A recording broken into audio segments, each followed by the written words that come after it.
Namaskar, Vanakkam, good afternoon. It gives me great pleasure to welcome all of you to this session on Swayam MOOC on NGOs and sustainability. A warm welcome to all of you.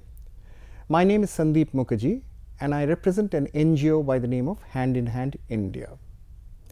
All of you are familiar with NGOs, what they do.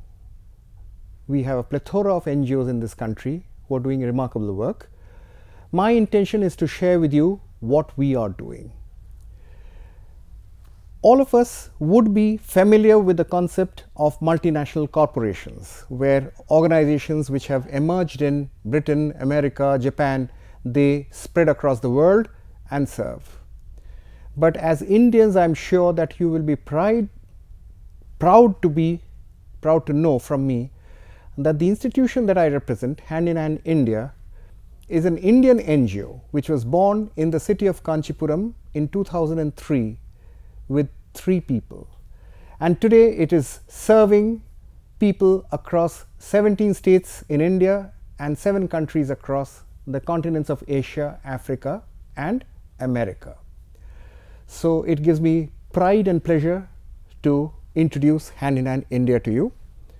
As I mentioned, we started in the year 2003. Actually, we were registered in 2002 and we started operations subsequently. And in this year, we are celebrating 20 years of our service to the community. So from a family of 3 people, today we are a family of 11,400 people and growing stronger day by day. My name is Sandeep. And as I mentioned, I serve Hand in Hand India and it gives me great pleasure to tell about this institution.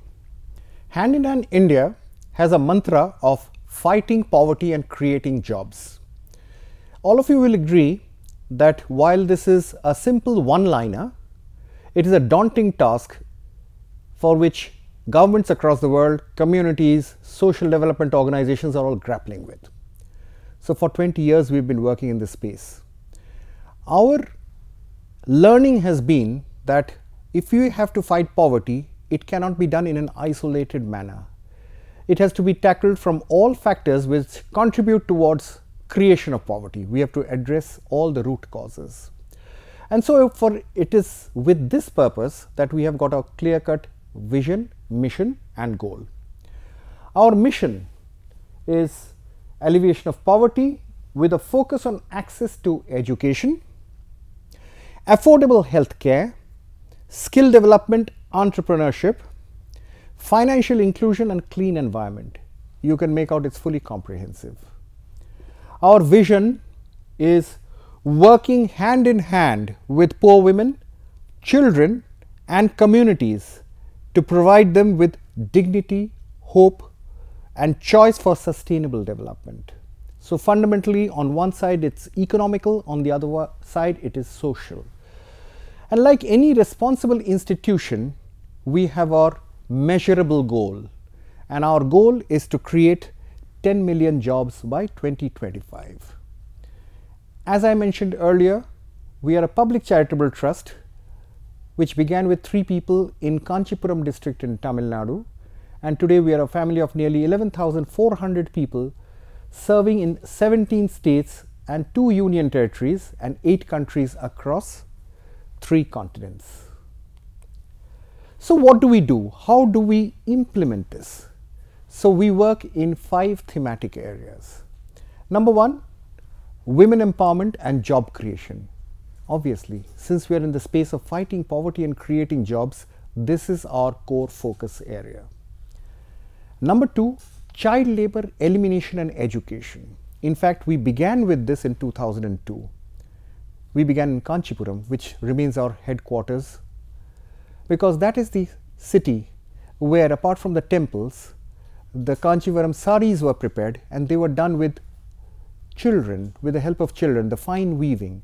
So we started bringing out children from bonded labor, and that's how this program began. When we started working with women as well as with children, it was, you do not require an Isaac Newton to tell you that their health was in shambles. So we started working in the area of health care.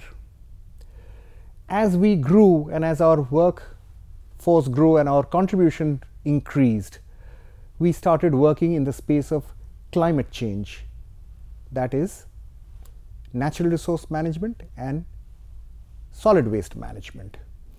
And finally, we have been working with women and children. We started working towards supporting the youth, the rural youth, and we started working in the space of skill development and technologies.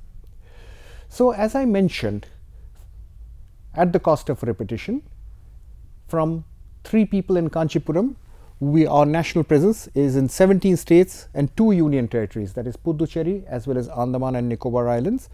And the global presence you can see in the different countries where our model has been replicated or we have our offices. We implement projects in Cambodia, in Myanmar, in Lanka. Lanka, of course, at the moment it's not operational because of various issues, but we have set it up. We are also present in other countries like Switzerland and affluent countries as well.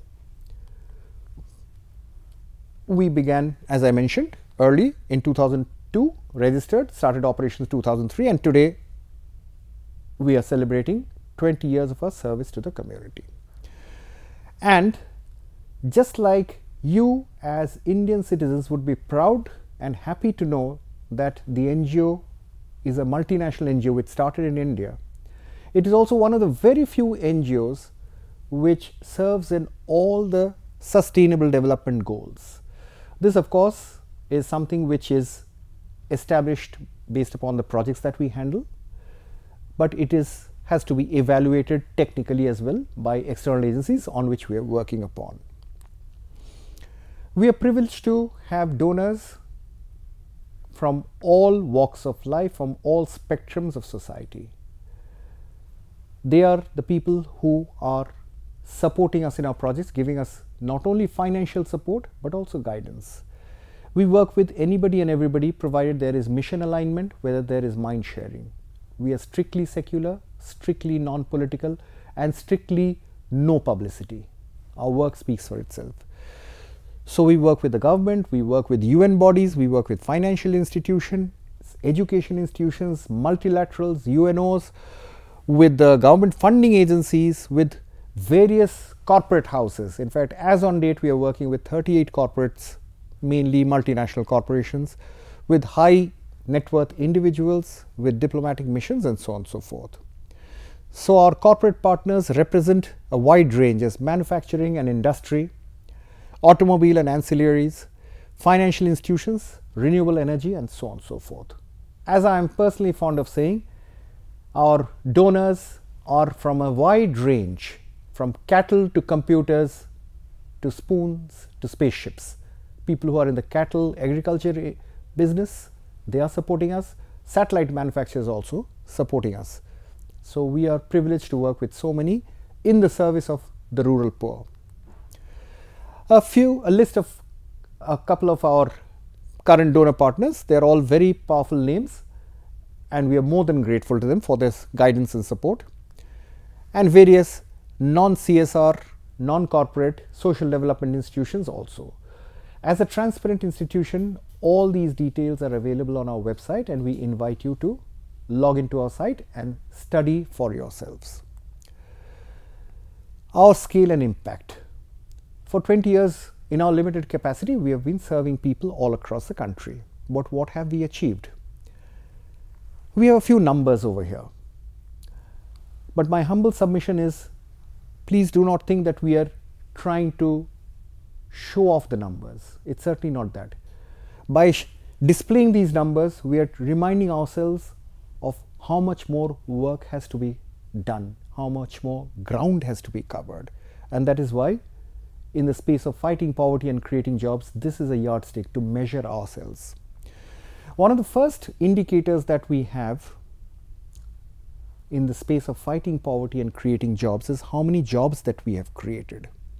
And as you can see from the icon down below, as on 1st September, we have created 7.62 million jobs, that is 76 lakh jobs.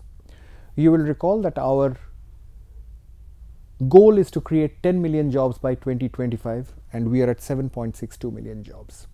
There's a little story behind it.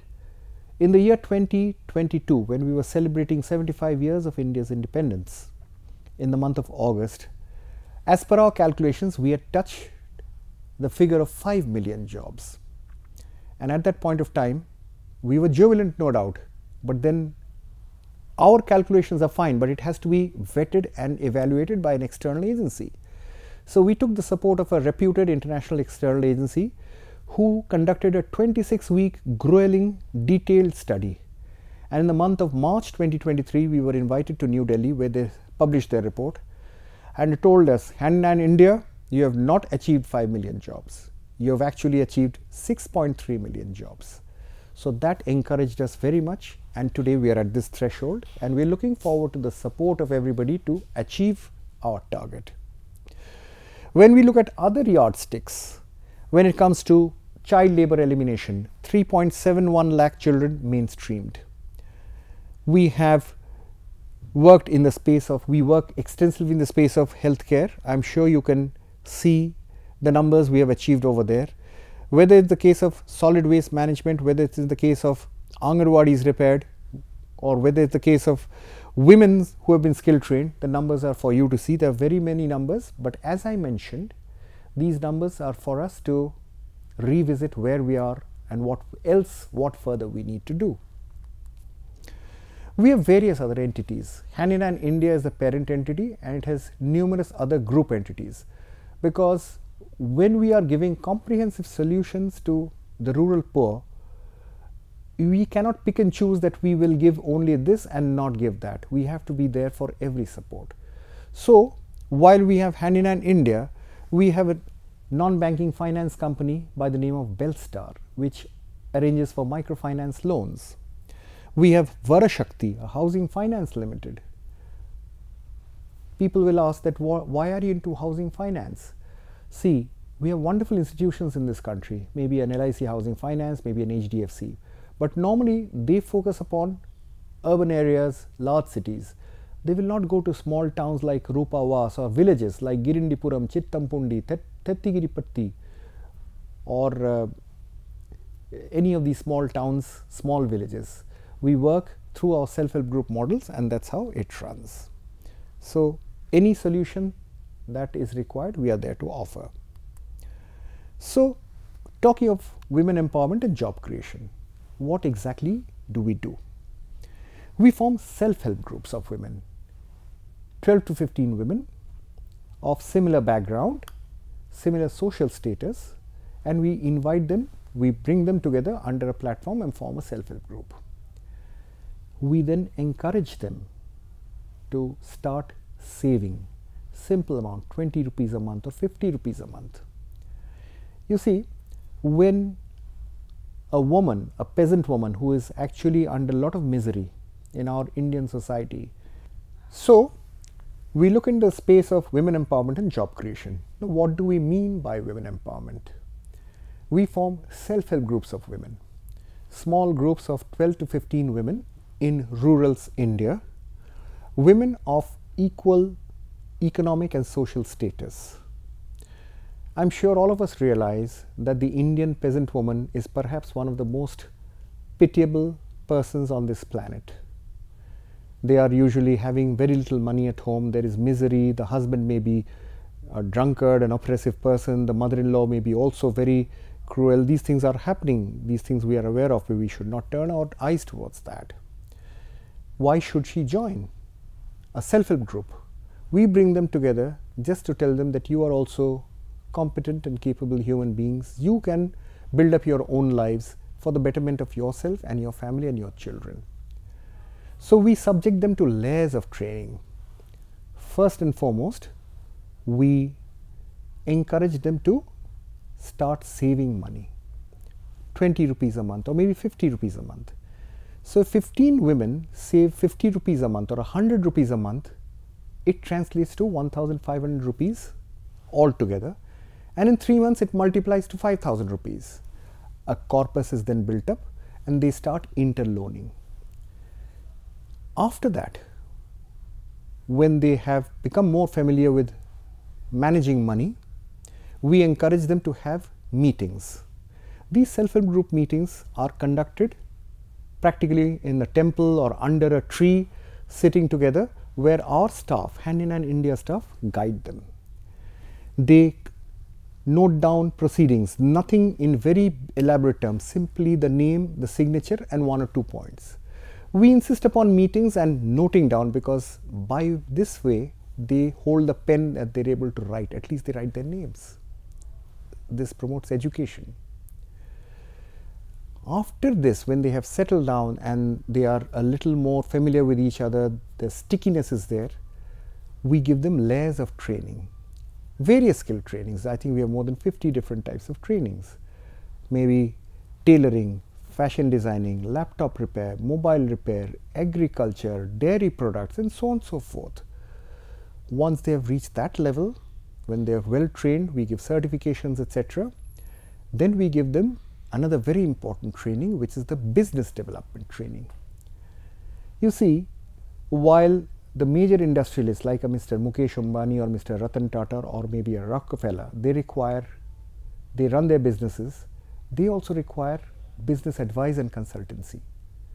We do the same, because the woman who is selling vegetables on the pavement, she also needs to have the fundamentals of quality, customer service and profit. A woman selling brinjals needs to know herself whether the quality of the brinjal or the cauliflower is good or not, and she has to keep the customers, attract the customers with proper customer dealing. Once that is there, the next part of this business development training is how to set up a business, how to run a business. How to run a business in compliance with all laws, rules and practice of the trade, and simultaneously how to make profit, because if there is no profit, there is no business. Our mission is fighting poverty and creating jobs. So our beneficiaries, they need to set up business to earn money and make profit and create jobs. So as we speak, in October 2023, actually my data is on 1st of September, the total number of self-help groups that we are running, we are guiding, is about 3,92,000, and the total number of family-based enterprises 41 lakhs. Total number of self-help group members is 37.6 lakhs. Total micro enterprises is 1.02. All these have contributed towards creating 7.6 million jobs, that is 76 lakh jobs, but we have a long way to go. 10 million jobs by 2025, and we require all your support. Our next thematic area is child labor elimination and education. In fact, that is where we began from, in Kanchipuram. Our people used to retrieve children from the sari industries and other industries there, in the process get beaten up by the mafia, get into trouble with other powerful people. And the worst part was, the most sad part was, when the children were brought home, the parents would foul-mouth them and sell back the children for 2,000 rupees the next morning. That was the scenario. The parents had a point. They said, what do we eat? Keeping that in mind, the women empowerment and the self-help group movement, for which I have explained to you, was started. But there was another problem. What do we do with the children? Because the child has come back home. But imagine the scenario. The child had gone into bonded labor at the age of, say, 4 or 5 or 6. Today she or he is about, say, 10 years old. If you keep the child at home without any engagement, she will or he will become an antisocial, a drug addict. So the child has to be put into school. But our problem is different, because a child who has come from bonded labor at the age of 9 or 10 cannot be put in a school along with other 9-year-olds or 10-year-olds, simply because she is illiterate. You cannot put her along with Montessori children because there is an age gap. So what do we do? So with the support of government Sarva Shiksha Abhiyan program, we have till date been running residential special training centers and non-residential special training centers, which are catch-up schools, which give these inputs to the children so that they are able to catch up and eventually get admitted in a school based upon their age appropriate class. We also run various other programs like evening tuition centers, child learning centers, which are different variants so that education continues. And as per our philosophy, a child out of school is deemed to be in bonded labor. So every child needs to be in school.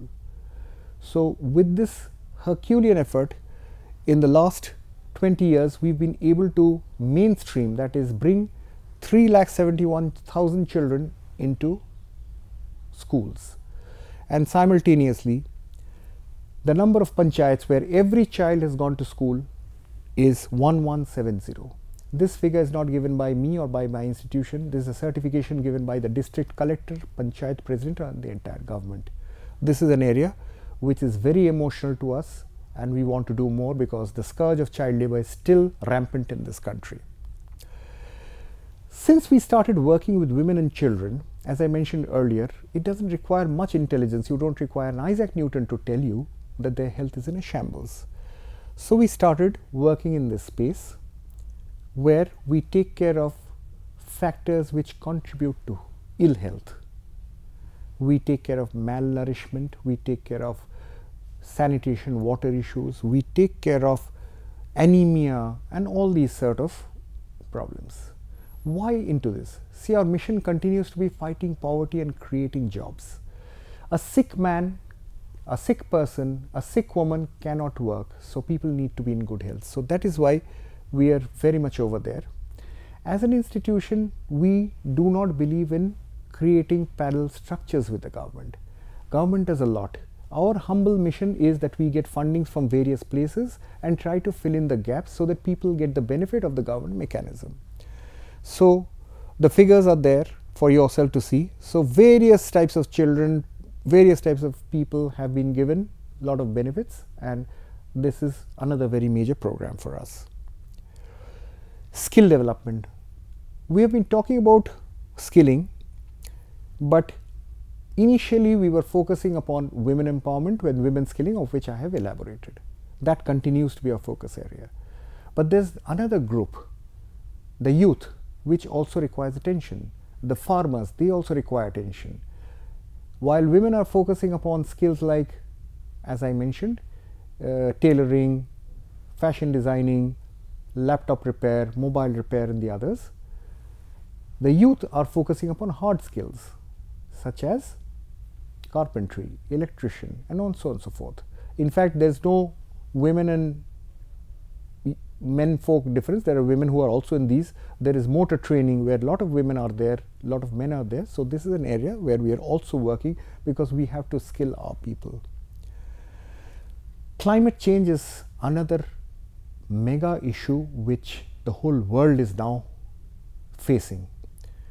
You can see it in your own lives. You can see the floods, the earthquakes, the landslides, the avalanches which are going on. As we speak, there is total devastation in Sikkim. There has been trouble in Ladakh where avalanche has been there yesterday, and army jawans and a lot of people have been just, we don't know where they are. It has been across the world. So we are in the space of climate change. We have two segments: solid waste management and natural resource management. Solid waste management, as we are aware of, or maybe even if we are not aware, we are focusing more on the peripheries of urban areas where we collect waste and conduct all the necessary treatment. But what makes us different from other commercial institutions? The point is that we have a responsibility towards the people who are the scavengers, the rag pickers. We do not call them that. We give them respect. Our mission, as you remember, is that to give respect everybody to dignity. So we give them dignity. We call them green friends. We give them a uniform. We take care of their health. Many of them are having problems with alcoholism, drug abuse. We rid them of that. We take care of them in a holistic manner and simultaneously help them to conduct their work. We give them PPE kits, etc., so that they can do their work in a safe and hygienic manner. Natural resource management, yes, we do a lot of work with NABARD and so many other institutions to ensure that agriculture is done in the proper way, taking care of soil health, taking care of nutrition, taking care of nutrients, reducing the abuse of chemicals, fertilizers in that way. And we have lots of achievements in this space. Up till now, I've been speaking of these 5 thematic areas: women empowerment, job creation, child labor elimination, healthcare, climate change, and skill development. Different institutions take our humble support in each and every area. But some institutions tell us, give me a comprehensive development package. So for them, we have this program of Village Uplift program, where all these 5 areas are put into, combined in a particular panchayat, which means a village, mother village with 3 or 4 adjoining hamlets. The yardstick is that we should have 500 to 700 households, and assuming there are 4 family members, about 2000 to 2500 individuals. So this is a menu driven program, holistic approach, where one of the fundamental deliverables are it needs to create 100 micro enterprises at the end of its project period. So as on 1st of September, 419 such projects across the country have been completed, 69 are being implemented, makes it a total of 488. By the end of this financial year, we should be able to touch the figure of 500. Up till now, I've been telling you about what we do as an NGO, but there are other things, our DNA, our approach. As I mentioned earlier, we are strictly secular, strictly non-political. We do not create any parallel structures, but strengthen government mechanisms, bring people to get the benefits of the government by supplementing and complementing their efforts. We work with complete partnership with all the people, stakeholders, partnership, government, community, education institutions. Sustainability, continuity, that's very important, and we involve the local community and create local ownership. Ethical and value based, naturally this is not an area for any unethical activities. Women centric, integrated approach, as I mentioned, timely and quality delivery, that's very important. Charity work is very serious work. It has to be done professionally, timely. Professionally, yes. While institutions, whether education or manufacturing, they are professional, we also in our limited capacity are professional. Highly experienced staff all across. We have our auditors, very well respected names.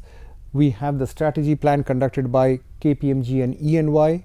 We have fully structured civil engineering team, social development professionals, environment specialists, all the people, domain experts are there, because at the cost of reputation, social development work is very serious work. We are touching lives of human beings who require help and support.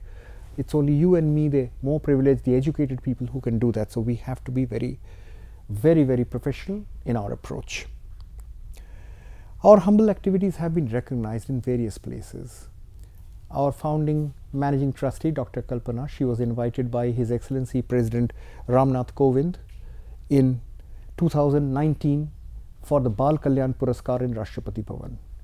Before that, in 2017, she was invited by His Excellency late President Pranab Mukherjee for the Nari Shakti Puraskar. She has received the UN Women Award in New York. Various other awards she has won on behalf of Hand in Hand India. All of these are there. In fact, earlier this year in 2023, we got the Green Champion Award of the Year in 2023 from the Tamil Nadu government, as well as the Child Labor Elimination Award. So these awards motivate and inspire us to do better. So many others over the last 20 years. BBC World Challenger Series in 2011, United Nations EP, that is Environment Projects Award we have received. We have received certifications from NABARD, UNDP. We are also enjoying an observer status in UNFCCC, that is United Nations Framework Convention on Climate Change, where our people represent India in international conferences. In 2018, they went to Warsaw. In 2019, before the COVID-19, they went to Seoul, and so on and so forth. Our donor partners say very nice things about us. Some say we could do certain things better, which is most welcome. Some have given a lot of praise to us, which is welcome, but which motivates us and inspires us to work more. For example, we have one of our donors, Mr. Matt Damon, who is a Hollywood actor. He's co-founder of Water.org, and one of his projects we had the privilege of implementing, and naturally he came over to India in Tamil Nadu, and we were fortunate to take him around. Different bureaucrats, officials, international and so on and so forth. We have received numerous distinguished visitors. For example, in Puducherry at that time, the former Honorable Lieutenant Governor Dr. Kiran Bedi. Then we have had Mr. D.R. Karthikeyan sir, former Director of CBI, Madam Indira Banerjee, who was earlier the Chief Justice of Madras High Court. Then she went to the Supreme Court as a judge, the former US Ambassador, and so on and so forth. So all put together, our staff, our stakeholders, our donors, our well-wishers, they have contributed in our journey. But our most valuable asset is our team. All together, we are striving hard to make the world a better place, and we want all of you to join us in this journey. You can be supportive to us by giving us funds, giving us ideas, by giving us thoughts and promoting our activity. That is very important, because ultimately all of us, we have to move together hand in hand. You have been exceedingly patient to listen to what we have to offer. I thank you for this. We want you to be a part of our journey in serving the rural poor and fighting poverty and creating jobs. We solicit your participation not only for funds. Yes, that is important, but equally important is your moral support, is your support to give us ideas, thematic ideas, thoughts, tell us what we could do better, so that all together we can move hand in hand. Thank you very much once again. Jai Hind.